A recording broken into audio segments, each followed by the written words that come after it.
जुरुक्क उठेँ, talk talk talk टोयलेटभित्र छिरेर तुरुक्क मुतेँ। समझ रहे हो? समझ रहे हो आप? समझ रहे हो ना?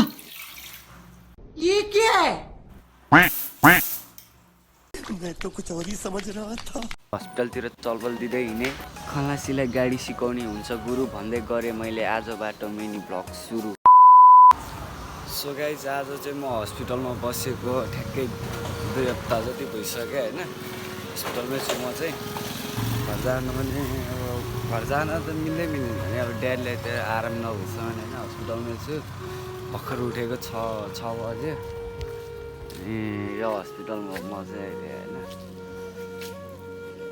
लोड परिरहेको भने मलाई घरमा अब 9-10 बजीसम्म सुत्ने बानी 5-6 बजी नै उठिदिँदाखेरि रातभरि झन् उठ्याएको छ छिनछिनमै होइन।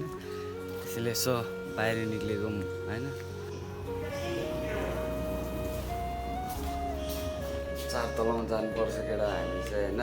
4 तला म चाहिँ अब लिफ्ट चढ्दै गएँ।